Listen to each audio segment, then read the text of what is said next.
Pemirsa, Ketua KPU Kabupaten Minahasa Utara geram rapat pleno rekapitulasi hasil perolehan suara tingkat kabupaten sejak hari pertama banyak dengan penyesuaian DPT yang tidak sinkron. Alhasil rapat pleno tersebut beberapa kali diskors. Hari kedua rapat pleno rekapitulasi hasil penghitungan perolehan suara di tingkat kabupaten dalam pemilihan umum tahun 2024 yang dilakukan oleh KPU Minahasa Utara berjalan alot. Di mana pada pleno tersebut Ketua KPU beberapa kali mengetuk palu sidang rapat pleno sementara diskors. Hal tersebut nampak membuat Ketua KPU Minut Hendra Lumanau geram dengan kinerja PPK.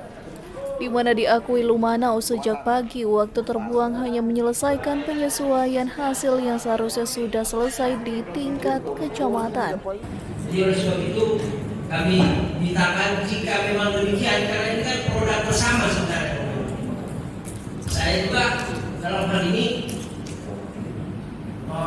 perlu mengkoreksi kerja-kerja BPK. Kita dari pagi cuma selesaikan soal penyesuaian. Ya, habis waktu kita. Teman-teman dia sudah capek kan? Tahapannya juga sudah panjang, energinya sudah kuras. Jadi kita harus pikirkan benar-benar bahwa kerja-kerja kita di kabupaten ini hanya meroncokkan saja dengan hasil sebenarnya. Ya. Kalau itu selesai di level kecamatan, saya yakin di kabupaten tidak bersoal. Jadi demikian, supaya kita tidak berpanjang lagi diskusinya. Kita lakukan saja. Silakan. Dan sambil mencoba seperti biasa kita skors ya. Kita skors 15 menit. Terpantau di hari kedua rapat pleno terbuka rekapitulasi hasil perolehan suara di tingkat kabupaten yang dilaksanakan KPU Minut sudah merampungkan 6 kecamatan, yakni Kecamatan Likupang Timur, Likupang Selatan, Dimembe, Telawaan, Wori, dan Kema.